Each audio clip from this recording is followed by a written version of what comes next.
rubbing the soap into the hand. 697, BTR 1906, Part 1, Take 1.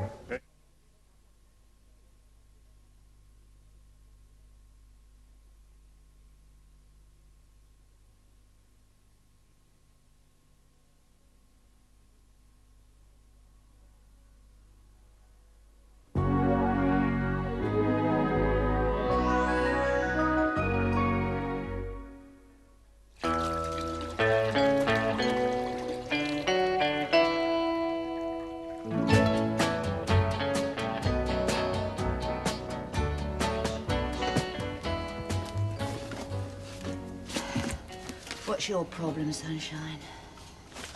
Just fed up? Why?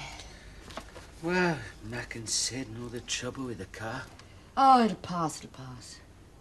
But I don't see what's all the trouble's about, because I think they've done a really good job. I'm sure they did. Well, what's all the trouble for, then? Is it something to do with Mr. Ashley? Now, what makes you think that? Well, he was here, like, asking questions. When? Well, just a bit earlier, and they told me to get out. Oh, charming, isn't he? Yeah, but, I mean, the police don't come, do they? Hmm? If a job, don't go right. Depends. Depends on what? They're trying to find out anything about the night Arthur Brownlow was killed, that's all. But, oh, that ain't nothing to do with us, is it? No. Well, why are they asking? It's a good question, Benny. What? Well, they get sort of desperate for clues, so they go around asking everybody everything. And they sort of sift through it, hoping to come up with something. Must be hard, that. It is indeed, yeah. But Mac and Sid, they think they're going to be in a lot of trouble with Mr. Lamont. Yeah, well, he can give people that impression, but underneath, he's a right old softy, Benny. Come on, come on, come on. Hello? Linda? Who's that? Rich Lamont. Where the hell have you been? I've been trying to get you for the last 2 days. Now get round here, quick. I can't just drop everything. Stick the phone down and get in your car. Why, what's happened? Not on the telephone. Reg. I will tell you when you get round here. But look, I can't come, not just now. Listen, you either get round here or I come and fetch you. And you wouldn't like that, would you? Linda? Damn! They don't look fresh to me. I mean, I know there isn't much about this late in the season, but I couldn't put these on the table. They smell horrible. Mrs. Brownlow will be serving luncheon in under an hour. I'd be very grateful if you could concentrate on the flowers. Oh, well, I didn't realize it was that late. Well, I would be very grateful. Yeah, well, look what they've sent us. That's just what we've been talking about. Yes, well, go and see what Mr. Gibbs has in the hothouse. Yeah. Well, any chrysanthemums at this time of the year. Don't be absurd, my girl. I'm talking of a little fern, just a spray or two. And do hurry, we haven't got much time. You really should have thought of this before. Well, they've only just been delivered. Well, we'll have them sent back when the van arrives with the replacements. I'll make sure they provide something more suitable for tonight. Oh, thank you, Mr. Ball. You look pale, Mrs. Brownlow. I'm all right. Perhaps you shouldn't have come back to work so soon. Are you sure you'll manage? There's no need to worry, Mr. Ball. I'll cope. Good, good. Then just do the flowers first. Put them in a big vase. Yes, thank you. I think I can arrange a few flowers without too much difficulty. Thank you. So, what time did you finish last night, then? Don't remember. All right, I'll jog your memory. She was in the reception at 9 o'clock sharp with her usual newspapers, while you dragged yourself to work an hour late, still yawning. Well, first, I had to do all the washing up after breakfast this morning. I don't think Gina Moran's ever washed up in her life. Second, well, she's younger. Oh, goodness, there's an admission. Well, only just. Oh, yes. One of us has to tell Gina Moran that she must go. And I don't believe that I am the right person to do it. Well, why this time? You know why. What, Kate Hamilton's confession to the police? How did the girl hear about that? Kate went to her chalet and told her. I don't believe you. The girl's in her chalet, and a woman she suspected and then came to trust walks in and says, "Sorry, love. You were right at the very beginning. I just told the police that I've killed your father." My God. All right, all right, all right. Clearly your sympathies are with the girl, so perhaps you're the one who should point out the impossibility of her remaining in the same place as a woman against whom she may be called to give evidence. She's a very sensible girl. She'll see it herself if she's nudged by someone she respects. It's clear she respects you. Oh, yes. Well, I'm sorry, Dave. I couldn't respect myself if I had to tell an innocent party to clear off just in case her presence might upset a guilty one. I'm sorry I can't do that. Well, don't look at me. I can't do it. We went out on the town last night and had a great time. I'm sorry, David. I can't explain it, but it's just not on. But I agree. It's got to be done. And I think I know someone who might just be able to do it. Shouldn't mean Paul Ross. Yes, I think so. He's besotted with a girl. That'd mean she'd have to tell him about Kate's confession. Yes, and if she's very swift, she might just beat Kate Hamilton to it.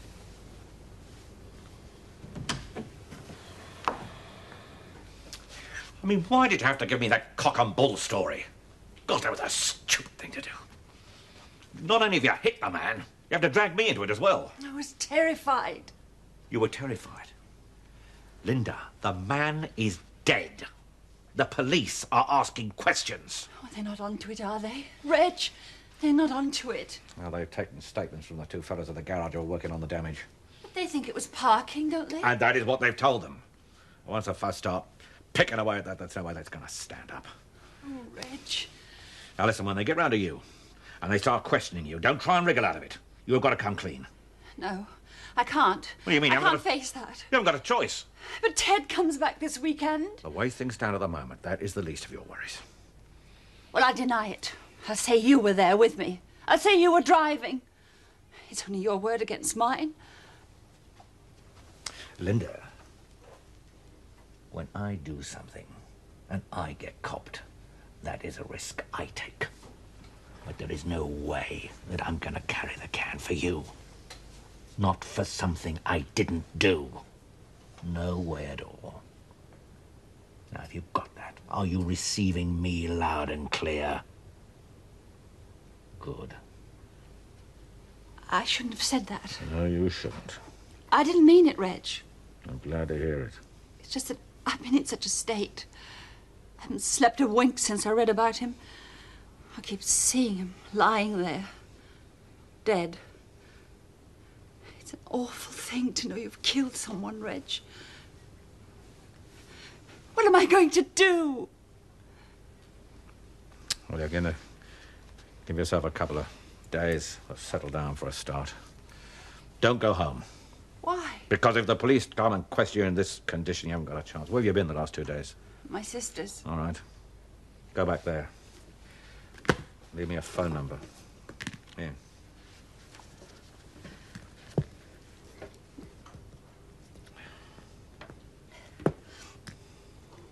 What'll they do to me, Reg? They'll get you, Linda. That's what they'll do.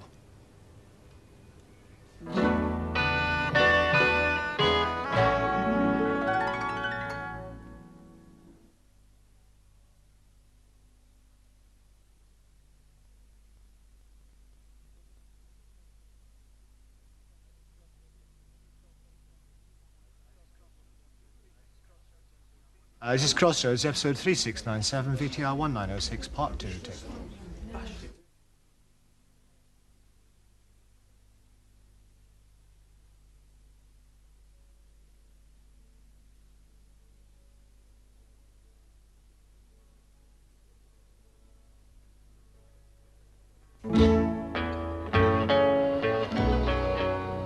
Yes, I think we'll have the Chablis, number 17.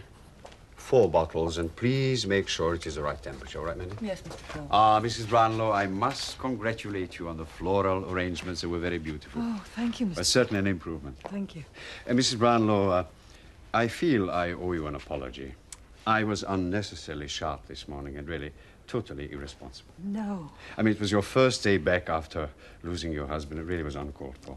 Look, Mr. Paul, it was the best thing that you could have done for me. You made me feel like a human being again instead of an invalid. No, I felt like me again, part of the everyday world. Please don't apologise. I was grateful, I am, really. Nevertheless, I was to blame, and I'm very sorry. Mr. Paul? Yes, Glenda? Mrs. Harvey's looking for you. She's in reception. Well, then we must see how best we can assist Mrs. Harvey. Excuse me. Is he getting at you again? No. Just as well. I'm in the mood for a real stand-up fight. Matter of fact, he was quite nice. He can be a real gentleman when he likes. When it suits him, you mean?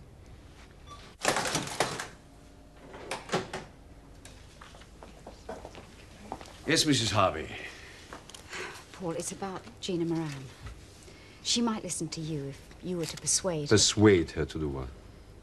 leave the motel. I'm sorry, Paul, I didn't mean to build you up in order to let you down. Well, have your fun. It isn't fun. It's all very awkward. You see, Kate Hamilton's gone to the police. Yes, I know. You know? How? Well, the police have been on to me as Sergeant Ashley Lamont. I suppose they'll go round to see everybody about it before he's finished. Well, will you do it? Yes, I will do it.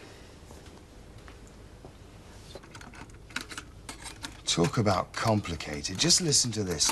If you die intestate, that means without leaving a will. I know. Good, then perhaps one of us will be able to understand what they're getting at. Oh, Dad, why couldn't you have left a will? Even a simple statement on a piece of paper. I leave everything to my wife, signed and witnessed. It would have saved all this bother. It's asking a bit much, asking Mum to cope with all that. Hello? Oh, hello, Greg. Yeah. No, nothing in particular. What, 7:30 then, round the Red Lion? Yeah. Yeah, is Don around? We'll give him a buzz, eh? Yes. Yeah, well, we might as well. I mean, it's a long time since I had a good booze up. Let them all come. Yeah, it was. Yeah, a bit of a shock, say the least. Yeah, we've been up to our eyes. Well, you can imagine. Shan't be sorry to get back on that oil rig. Well, yeah, just a week or two. Just help get Mum sorted. Hello. Hello, Kev. Yeah, I look forward to that then. I said I might pop round. I promised Glenn I'd spend the evening. Know anything about wills or Yeah. clocks? All right. What? Cheers, Greg. Ta-da. Bye. Well, if you've come round for supper, you're just in time to peel the spuds. Do you mean to say you have been home all day and you haven't even bothered? Not a pot washed or a dog flea'd. Useless about the house, me. It is cheerful tonight, eh? Did Auntie Kath say what you're having? Well, For supper. She'll be back any minute. Now, come on, get all this mess off the table. Come get on. in. Hey, look, it's just a blooming flywheel now. Oh, Kev, she went half create. You've got grease all over the table. Grease? There's no grease in a clock. Kev! What? Have you got a sweater I can borrow? No. Well, there's one up here in a wrapper. Yeah, you can keep your thieving hands off it and all. It's new. There's one that might fit you in the top left-hand drawer. Oh, forget it. Oh, I'll be glad when he goes back to his flaming oil rig. Has he said when he's going yet? Another week or two. Glenda tells me you might be hanging on because of Auntie Kath. What? The baby. Yeah, she's not that keen on the idea, so we thought we'd leave it for a bit after what happened. Are you going out then? That's right. A drink with the lads. Well, it's up to you, of course, but I think you're wrong. Glenda needs something to cheer her up. Well, you could make another appointment, couldn't you, without letting Auntie Kath know? Oh, I suppose I could. And then, when you've set it all up, you could talk to her. She'd come round, Kev. Yeah, well, it's an idea. Well, think about it then. Proper little Margie proofs, aren't we? Well, Ron, why didn't you answer my letters? Hey? I wrote you 3 times. Yeah, we don't get much time for writing letters on the oil rig. Didn't even have a chance to send Mum a postcard. Besides, Besides what? well, things are a bit different now. Iris, you think you could peel the spud? I said to get some chops on the way home and I completely forgot. I'll have to go down to the corner shop. Hang on, I'll give you a lift. Oh, turn on.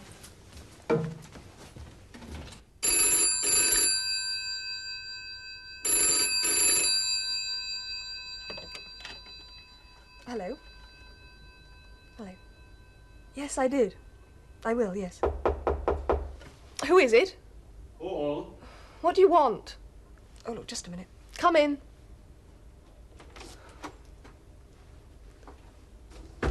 I'm on an overseas call. I'm so sorry. You look dreadful. Sit down. Hello, Richard. Well, I've been trying to get you all day. The thing is, Kate Hamilton's confessed to the police. Well, I'm worried about the affidavit. Oh, that's a relief. No, I'm fine, honestly. Well, I want to leave, but it's getting rather awkward. No, I'm not exactly in love with my job. How's yours? Oh, good. And, when's the wedding? Look, someone's just walked in. Can I call you back? Okay, bye. That was Richard Lord. In case you're interested, he's doing fine in Canada. It seems to me the only way to lead a normal life is to get as far away from here as possible. That is what I've come to persuade you to do. You finally break into my chalet, and your only motive is to send me packing. No, but the first motive I no longer dare entertain in my mind. Oh, dear. I sense a long and very morbid conversation. If you're going to wear only a dressing gown, I wish you wouldn't also sit like that. The fact that you feel it is safe to do so makes me feel ineffectual. Get to the point, Paul. Kate Hamilton's been to the police. Yes, I know. It's getting very awkward. Richard thinks I should leave. Did you hear me agree? It was very difficult not to have heard. I'm not quite sure whether I feel relieved or distressed that I don't have to persuade you to go. I make my own decisions, Paul. Yes, that has always been my problem with you, hasn't it? The trouble is, the police don't want me to leave either. A Sergeant Ashley Lamont's been in before you. I'm not surprised. And nor it seems altogether overjoyed.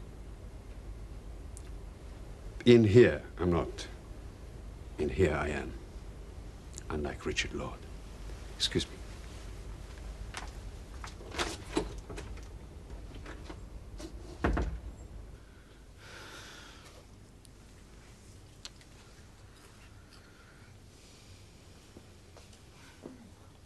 He's a right bundle of laughs, isn't he? Yeah, he's had a bad day. You don't have to tell me. What is all this about Mac and Sid, anyway? It's nothing. He's making a meal out of it. Oh, is he? Yeah. Here you are, Benny. Your lemonade. Thanks. Why the long face? You see, there's been a lot of trouble at the garage. Oh, I see. It's all my fault. How? Well, I'm not sure, but Mac and Sid had to go to the police. The police? Yeah, but don't get telling anybody, see. They don't think that I know, because they sent me out. But I was listening at the door and I heard them, I could tell. I think you've got it wrong. No, I haven't.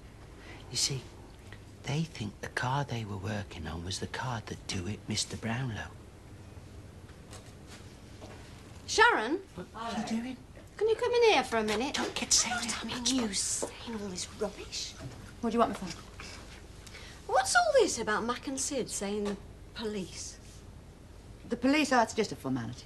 What the hell's that supposed to mean? It's just routine stuff, just questions. Concerning Arthur Brownlow? Yeah. I told you, didn't I? Oh, Benny, I told you this morning. They're in the clear. Yeah, well, I better be off anyway. What's that about? We're cooking you a meal. No, it's all right, I don't. Oh, come on, Benny. It'll be okay, don't worry. I hope so. Benny!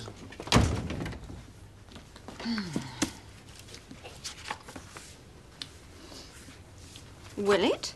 Hmm? Be okay? Yeah, I suppose so. Level with me, Sharon.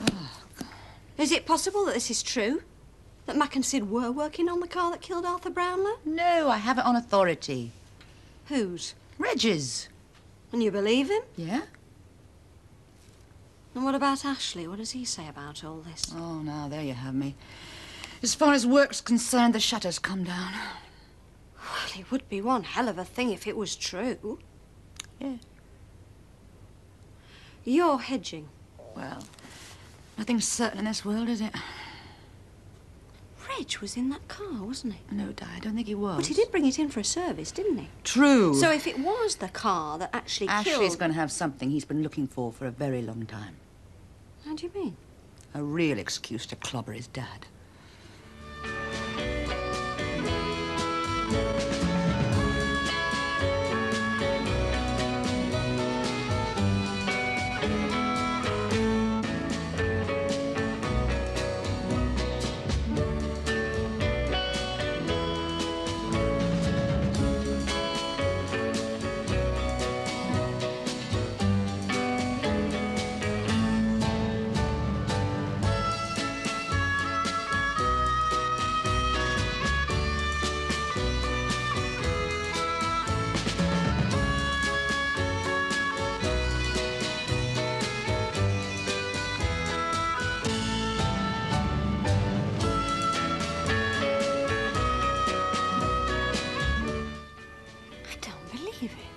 Yeah, I tried not to. But if something stares you in the face for long enough, you can't pretend it isn't there. Hmm?